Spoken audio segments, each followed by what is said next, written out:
क्या बोलती पब्लिक, एकदम बढ़िया। तो कैसे हैं आप सभी लोग? उम्मीद करता हूं सभी कोई स्वस्थ होंगे, मस्त होंगे, अपनी पढ़ाई लगातार जारी रखे होंगे। मैं हूं किशन पांडे और यह यूपी बोर्ड का सबसे नंबर वन एजुकेशन का बेस्ट प्लेटफॉर्म। हमेशा की तरह आपकी भारी डिमांड पे आज मैं लेके आऊं न्यूमेरिकल सॉल्व करने का आसान ट्रिक, कैलकुलेशन को सॉल्व करने का आसान ट्रिक। अगर आप न्यूमेरिकल सॉल्व करते हैं और आप कैलकुलेशन में फंस जाते हैं तो ये वीडियो आपके लिए बहुत महत्वपूर्ण होने वाली है। इस वीडियो को आखिरी तक जरूर देखिए, क्योंकि इसमें मैं ऐसे बहुत सारे पॉइंट्स बताने वाला हूं, ऐसे बहुत सारी तरीके को बताने वाला हूं जिससे आप न्यूमेरिकल को बहुत आसानी से कर पाएंगे, न्यूमेरिकल को सॉल्व कर पाएंगे, और मैं आपको प्रैक्टिकली करके भी दिखाऊंगा। तो चलिए शुरू करते हैं बिना किसी देरी किए। सभी लोग वीडियो को लाइक कर देंगे और वीडियो को आखिरी तक जरूर बने रहेंगे, क्योंकि आपके साथ समस्या है कि न्यूमेरिकल सर कैसे सॉल्व करें। उसमें सर कैलकुलेशन में बहुत प्रॉब्लम होती है, खासकर सर दशमलव और पावर को देख के हमें बहुत घबराहट होती है। तो आज हम इन दोनों का इलाज कराएंगे आपको, दोनों के बारे में बहुत अच्छे से समझाने वाले हैं आपको। तो देखिए, वैसे तो आपको बेसिक कैलकुलेशन यानी कि बेसिक मैथमेटिक्स का होना आपके लिए बहुत जरूरी है। अगर आप किसी भी कॉम्पिटिटिव एग्जाम की तैयारी कर रहे हैं, आप 11th-12th में हैं, तो आपके लिए बहुत जरूरी है कि आप ये चार चीजों को तो जानते रहें। यानी कि बेसिक ट्रिग्नोमेट्री, आपको त्रिकोणमिति आना चाहिए, अवकलन आना चाहिए, घातांकरणीय आना चाहिए, आपको समाकलन आना चाहिए, और रूपांतरण भी, बेसिक यूनिट कन्वर्जन जैसे किलोमीटर को मीटर में। क्योंकि आपको सारे फिजिकल क्वांटिटी को, सारे भौतिक राशियों को एक राशि में कन्वर्ट करना होता है, किसी एक एसआई यूनिट में कन्वर्ट करना रहता है। तो ये बहुत जरूरी है कि कन्वर्जन आपको आना चाहिए। लेकिन आज मैं आपको दो चीज बताने वाला हूं। एक तो मेरे भाई बेसिक कॉमन कन्वर्जन में दो चीजें मैं बताऊंगा। एक तो आपको पॉइंट शिफ्टिंग बताऊंगा, दशमलव को कैसे आप सॉल्व कर पाएंगे। पॉइंट शिफ्टिंग में आपको बताऊंगा कि आप दशमलव के बड़े बड़े सवाल को कैसे सॉल्व करेंगे, और घात बहुत बड़े रहे तो उसको कैसे प्लस माइनस करेंगे, एक इसका ट्रिक बताऊंगा। और एक आपको बताऊंगा कि मिलीमीटर किलोमीटर को सेंटीमीटर मिलीमीटर में कैसे कन्वर्ट करें। ये दो ट्रिक आप याद रखेंगे तो कैलकुलेशन आपकी थोड़ी सी आसान हो जाएगी। चलिए शुरू करते हैं। सबसे पहले देखिए, सबसे पहले अगर हम आपसे चर्चा करने की कोशिश करें तो आपको बहुत ज्यादा कॉमन कन्वर्जन पूछा जाता है कि मान लीजिए आपके पास पूरी फिजिक्स में कैलकुलेशन के लिए, कैलकुलेशन, ठीक है, पूरी फिजिक्स में कैलकुलेशन के लिए आपको दो मेथड की होना बहुत जरूरी है। जैसे मान लीजिए आपको सिर्फ चार चीजों की बेहद जरूरत पड़ती है। एक हो गया आपका किलोमीटर, फिर आपका हो गया मीटर, फिर आपका हो गया सेंटीमीटर, फिर आपका हो गया मिलीमीटर। अब आपके दिमाग में आना होगा सिर्फ चार चीज। ये चार चीज बहुत मोस्टली रिपीटेड होते हैं आपके फिजिक्स में। ये चार चीजों का इस्तेमाल बहुत बारी होता है आप में। ये एक बात याद रखिएगा कि जब आपको कन्वर्ट करना हो कि किलोमीटर से डायरेक्ट मिलीमीटर में, किलोमीटर से डायरेक्ट सेंटीमीटर में, तो आपको रटने की जरूरत नहीं, सिर्फ एक ट्रिक है। अगर आप किलोमीटर से मीटर में जा रहे हैं, आप मीटर से सेंटीमीटर में जा रहे हैं, और आप सेंटीमीटर से मिलीमीटर में जा रहे हैं, या फिर इसका उल्टा हो सकता है, हो सकता है आप मिलीमीटर से सेंटीमीटर में जाए, हो सकता है आप सेंटीमीटर से मीटर में जाए, हो सकता है आप मीटर से किलोमीटर में जाए, या फिर कई दफा ऐसा होता है कि आप डायरेक्ट किलोमीटर से आप मिलीमीटर में जाए, हो सकता है आप डायरेक्ट मिलीमीटर से आप किलोमीटर में आए, या फिर इनमें से कोई भी आप प्रक्रिया को फॉलो कर सकते हैं। लेकिन इसको सॉल्व करने का एक आसान तरीका आपको ट्रिक बताता हूं। जैसे अगर मान लीजिए आप किलोमीटर से मीटर में जा रहे हैं तो आपको कर देना है 1000 से गुणा। अगर आप मिलीमीटर से एक एक जीरो कम करते हैं, आप गुणा करना है 100 से। आप सेंटीमीटर से मिलीमीटर में जा रहे हैं तो आपको गुणा करना है 10 से। ठीक इसी का उल्टा, अगर आप मिलीमीटर से सेंटीमीटर में आ रहे हैं तो आपको भाग करना है 10 से, आपको भाग करना है 100 से, आपको भाग करना है 1000 से, और ये खत्म हो जाएगा। आपको ये तीन चीजें ध्यान देनी है। जैसे एग्जाम्पल के तौर पे आप कैसे करेंगे, एक एग्जाम्पल लेके मैं आपको समझा देता हूं कि कैसे आप करेंगे। अगर वीडियो पसंद आई तो लाइक जरूर करिएगा, है ना। जैसे अगर मैं आपसे कह दूं कि इस आपको कोई पूछ ले कि 1 किलोमीटर में कितना मिलीमीटर, या फिर अगर आपको पूछ ले कि भैया ये बताइए कि भैया 50 किलोमीटर में कितने आपके सेंटीमीटर होंगे, कितने सेंटीमीटर होंगे, हाउ मेनी सेंटीमीटर, या फिर आपको डायरेक्ट मीटर पूछ ले, तो आपको क्या करना, किलोमीटर से आप जा रहे हैं सेंटीमीटर में जा रहे हैं, 3 जीरो ये 2 जीरो, यानी कि आपको 5 जीरो से गुणा कर देना है। ठीक है, यानी कि 50 लिखा था पहले से, गुणते 10 की घात किससे, 5 से गुणा कर देना है। ये आपका सेंटीमीटर में बदल गया। दूसरा एग्जांपल के तौर पे जैसे आपसे पूछा जाता है 1 किलोमीटर में कितना कितना मीटर होगा, आपसे पूछ ले। आपको क्या कम करना है, एक में कितने का गुणा करना है भैया, 1000 का। एक में आपको गुणा करना है 1000 का, यानी कि आपको पता चल गया 1000 मीटर में 1 किलोमीटर होता है। ठीक इसी का उल्टा करना है। अगर आपको यही चीज देखना है, इनमें से किसी में आप जा रहे हैं किलोमीटर से डायरेक्ट आप मिलीमीटर में जा रहे हैं, तो 3 0 3 2 5 1 6 10 की घात 6 से गुणा कर दीजिए, वो राशि किलोमीटर से सीधे मिलीमीटर में कन्वर्ट हो जाएगी। इससे इजी ट्रिक आपको नहीं मिलेगा, आप बार बार भूल जाओगे सेंटीमीटर से मीटर में जाना। बस ये 4 चीज को लिख लो, ये आपको हमेशा याद रहने वाली है। अब इसका स्क्रीनशॉट ले लीजिए, फिर हम आपके दूसरे समस्या पे चलते हैं जो सबकी सबसे ज्यादा महत्वपूर्ण है आपके लिए, पॉइंट शिफ्टिंग। देखिए कैलकुलेशन के सॉल्व करने के लिए मैं आपको 2 से 3 तरीके बताऊंगा, और ये तरीका अगर आप इस्तेमाल करके देखेंगे तो आप खुद वीडियो सेक्शन में आएंगे और कमेंट करेंगे कि हाँ सर बहुत मजा आया और बहुत आसानी से मैं न्यूमेरिकल को कर पाया। बहुत ज्यादा प्रॉब्लम होती है कि लोगों को दशमलव को परिवर्तित करना, दशमलव को बदलना और दशमलव को सॉल्व करना। जैसे ही हम दशमलव देखते हैं बड़े बड़े कैलकुलेशन में तो हम दशमलव से डर जाते हैं। तो दशमलव और घात को हम कैसे चेंज करेंगे जरा इस बात को देखिएगा, ठीक है। और इसका स्क्रीनशॉट जरूर ले लीजिएगा क्योंकि ये आपको बहुत काम आने वाली है। जैसे मान लीजिए हमने आपसे कहा कि हमने लिखा 43.28 गुणित 10 की घात, मान लीजिए हमने लिखा -25, है ना। आप कुछ भी ले सकते हैं, मानने के ऊपर है आपका, या फिर आप प्लस में ले सकते हैं, माइनस में ले सकते हैं, कुछ भी ले सकते हैं, आपकी इच्छा हुई। आपको चलिए छोटा छोटा सा लेके बताते हैं, एक एक करके बताते हैं। जैसे हमने लिख दिया 43.28 गुणित 10 की घात हमने कह दिया 5, सपोज दैट मान लीजिए। देखिए कभी कभी होता है कि हम बड़े बड़े न्यूमेरिकल को सॉल्व करने के लिए, जैसे कभी कभी हम कैलकुलेशन में तब फंसते हैं जब हमें दिया जाता है जैसे 6.67 गुणित 10 की घात माइनस में 15 गुणित 6.21 अपॉन में 3.24 गुणित 5। अब हम क्या काम करते हैं, बेसिकली हम डेसिमल में फंस जाते हैं, या तो दशमलव को देख के फंस जाते हैं या तो घात को देख के समझ में आ जाता है। तो इसमें एक तो टाइम भी लगता है, इतना टाइम कैलकुलेशन का एग्जाम में नहीं होता, खासकर बोर्ड एग्जाम में तो बिल्कुल नहीं होता। तो आपको 2 रामबाण तरीके बता रहा हूं, ये रामबाण अपनी कॉपी में नोट जरूर कर लेना क्योंकि इससे आप न्यूमेरिकल को तो बहुत अच्छे से सॉल्व कर पाएंगे, इस बात की गारंटी तो मैं देता हूं आपको। आपको क्या काम करना है मेरे दोस्त, आप इसको ध्यान से देखिए कि अब आपके सामने कोई भी कैलकुलेशन के लिए न्यूमेरिकल आ जाए। देखिए न्यूमेरिकल आपको लाख आता है फॉर्मूला, लाख आप सारे प्रोसेस को जानते हैं, लेकिन जब तक आप फाइनल आंसर नहीं लिखेंगे आपको एग्जामिनर नंबर देगा ही नहीं। 1-2 नंबर तो कटने ही कटने हैं। स्टेप मार्किंग में भले आप बाकी चीजों के लिए नंबर पा गए, लेकिन अगर 3 नंबर का है तो आपके 2 नंबर तो कटने कटने हैं भाई। इस वजह से इस तरीके को अपना लेना, और ये तरीका आपके लिए रामबाण साबित होने वाला है।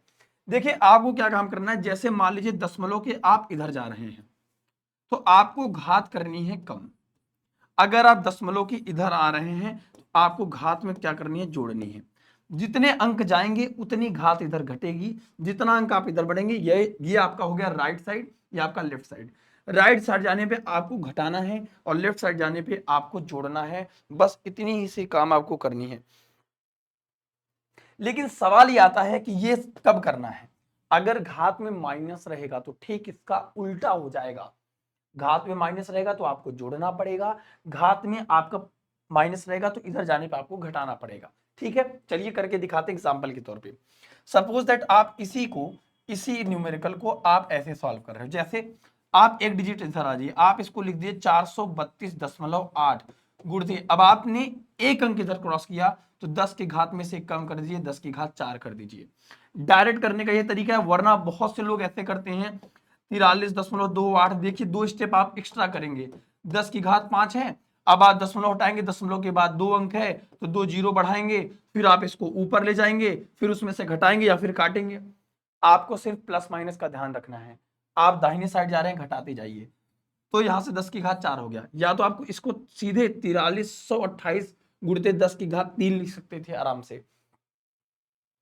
एग्जाम्पल के तौर पे आप इधर आ गए, एग्जाम्पल के तौर पे अगर आप इधर आ गए तो यहां पे आने के लिए आपने क्या काम किया, मान लीजिए इसको आपने लिख दिया 0.4328 गुणित 10 की घात हमारे पास 5 था, आप 2 अंक इधर खिसक के आए हैं, 2 अंक आपको जोड़ देना है, 5 2 7 हो जाएगा, इसमें से 2 जोड़ देंगे 5 में 7 हो जाएगा।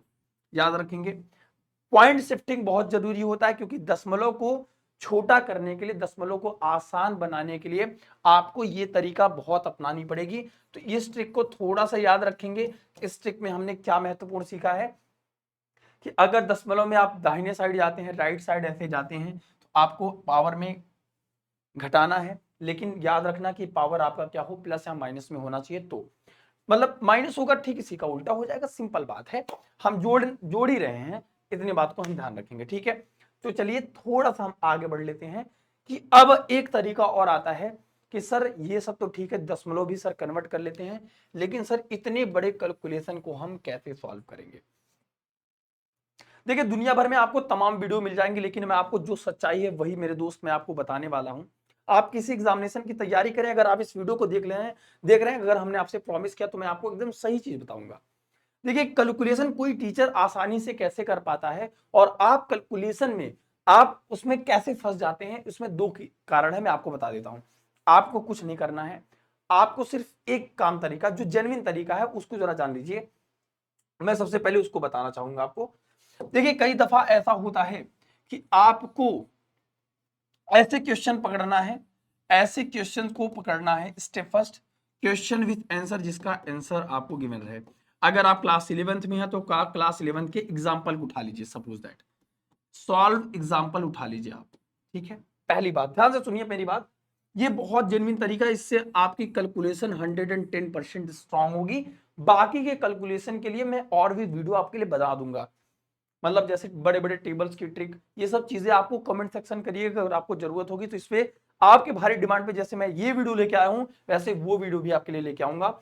जैसे अगर मेरी बात को समझिए कि मैं क्या कहना चाह रहा हूं, जैसे मैंने कह दिया कि आपको क्वेश्चन विथ आंसर इसलिए लेना है अगर आप चाहते हैं कि आप बड़े से बड़े कैलकुलेशन को बहुत आसानी से कर पाए, ठीक है। बाकी इधर उधर की बातें अलग हैं। तो आप सॉल्यूशन जब एग्जांपल में जाएंगे तो जैसे आपको पता है कि बड़े बड़े फार्मूले होंगे जिसका वैल्यू आपको निकालनी रहेगी, जैसे त्रिज्या की वैल्यू निकालनी रहेगी, तो आपको दे देगा 6.67 into 10 to the power minus में 11 इंटू 222 प्लस 5 अपॉन में 203 इंटू 10 टू द पावर 5, है ना, ऐसे दे देगा। तो आप कुछ मत करिए, आपको ना स्टेप पे फॉलो करना है, ना आपको फार्मूला देखना है। जब आप ऐसे फार्मूले या फिर ऐसे एग्जांपल को देखते हैं तो आप उसके सबसे लास्ट कॉन्सेप्ट पे चले जाइए, जहां पे आपको ये दिया रहे, जहां पे क्या दिया रहे आपको, ये वाला पोर्शन दिया रहे आखिरी वाला। कुछ मत देखिए, ना आपको फार्मूला पढ़ना है, ना आपको फार्मूला याद करनी है। आखिरी स्टेप पे जाइए और सिर्फ मैं ये कहता हूं कि सिर्फ इस चीज को सॉल्व करिए, पहले खुद से सॉल्व करिए, क्योंकि इसके बाद डायरेक्ट किसी भी बुक में कैलकुलेशन का तरीका नहीं दिया रहता कि 2 से क्या काटा, दशमलव को कब ले गया, ये नहीं दिया रहता। आप कैलकुलेशन खुद से करना स्टार्ट करिए। जैसे आप, मैं बता रहा हूं गारंटी के साथ, जैसे आप 20 से 30 न्यूमेरिकल, कम से कम 30 न्यूमेरिकल ऐसे सॉल्व कर लेते हैं बहुत आराम से, आप ये देखेंगे बहुत सारी ऐसी चीजें होंगी जो बार बार रिपीट होंगी। देखिए जैसे हम कहते हैं स्मॉल जी का मान 9.8 होता है, अब साइलेंट नॉट का मान 8.85 गुणित 10 की घात माइनस में 12 होता है, गुरुत्वाकर्षण नियतांक की वैल्यू जैसे ये होती है। तो कुछ चीजें जो कॉमन है और वो दशमलव में आपके न्यूमेरिकल में आएंगे ही आएंगे, तो वो आपके न्यूमेरिकल में आएंगे और वो डायरेक्ट कट भी जाएंगे। और हमेशा बोर्ड एग्जामिनेशन में मैक्सिमम ऐसे वैल्यू दिए रहते हैं जो सीधे सीधे कट जाते हैं कभी कभी। प्रॉब्लम ये है कि सर इन सब चीजों को कैसे सॉल्व करें। एक तरीका और होता है, जैसे जो बड़े बड़े कैलकुलेशन है, दशमलव के चिन्ह है, आप अप्रोक्सीमेट जैसे लगभग राउंड ऑफ ले सकते हैं। फिजिक्स में चलता है, बिल्कुल चलता है, बोर्ड एग्जामिनेशन में तो खासकर चलता है मेरे दोस्त। जैसे आप 2.03 को लगभग कैलकुलेशन के लिए आप 3 ले सकते हो, सॉरी 3 नहीं, 2 ले सकते हो। क्या ले सकते हो मेरे भाई, 2 ले सकते हो। जैसे आपके पास दिया 2.4 दिया है, तो इसको आप 2.40 भी लिख सकते हो, या फिर 2.45 ले सकते हो, राउंड ऑफ ले सकते हो, ताकि आपकी वैल्यू लगभग लगभग कट जाए। मेरे बात मैं इसलिए कह रहा हूं ऐसा लेने के लिए, क्योंकि आपने कभी कभी देखा होगा, हमेशा देखा होगा, जी की वैल्यू कहीं 9.8 तो जी की वैल्यू कहीं 10 ले सकते हैं। तो बताओ भाई, जी की वैल्यू ये भी तो होती है, अगर दिया है तो ठीक है, नहीं दिया तो हम तो 10 भी तो मानते हैं। तो जब हम इसमें जो कि कांस्टेंट है, जिसकी वैल्यू फिक्स है, उसमें हम इन सब चीजों का फेरबदल कर सकते हैं ताकि हम कैलकुलेशन को स्ट्रांग कर पाए। आपको ये ध्यान देना है, हमेशा आपको डिजिट डिजिट जो लेनी है वो इवन लेनी है, यानी कि राउंड अप में लेनी है ऐसे बड़े कैलकुलेशन के लिए, ताकि आप डायरेक्ट सॉल्व कर पाए। जैसे अगर हम इन दोनों को डिवाइड करने की कोशिश करें तो हाय नानी याद आ जाएगी भाई, एक तो दशमलव को हटाना, एक तो बड़े बड़े कैलकुलेशन है, तो आपको राउंड ऑफ में लिख सकते हैं। जैसे 6.67 है तो आप डायरेक्ट इसको 6.6 लिख लीजिए बस, और 2 लिख लीजिए इसको। अब जब आप इसको इसी को, मैं कह रहा हूं जब आप इसी को ऐसे लिख लोगे, सपोज दैट मान लीजिए 6.6 अपॉन में इस 2.03 को आप सिर्फ 2 लिख लीजिए, तब आपके लिए 2 तिहाई 6 और ये 33 बन गया कि नहीं, आपके लिए ये कट गया कि नहीं, यहां नीचे की बला तो गई। अब आप दशमलव हटा के एक जीरो लिख लीजिए, अब ये 33/10, अब 33 का गुणा 22 में भी कर सकते हैं, 5 में भी। जैसे 22 पंचे 110 हो गया हमारा, 22 पंचे 110, 110 का गुणा डायरेक्ट हम 33 में कर सकते हैं, कोई दिक्कत नहीं होगी। अब हम 110 का गुणा 33 में कर सकते हैं, 11 का पहाड़ा पढ़ लो आराम से आ जाएगा। लेकिन मेरे भाई ये चीज आपके दिमाग में आनी चाहिए कि जब हम कैलकुलेशन को कर रहे हो तो ये जेन्युइन तरीका है। बाकी लोग तरीका बताए थे कि हाँ भैया अंडर रूट में 5,550 है, वो नहीं आने वाला, वो एसएससी की ट्रिक मत इस्तेमाल करो, ये जेन्युइन तरीका है। आप लगभग 30 ऐसे सॉल्व एग्जांपल के न्यूमेरिकल सॉल्व करिए, फिर आपको कैलकुलेशन में कोई पीछे कर देगा तो नाम बदल देना।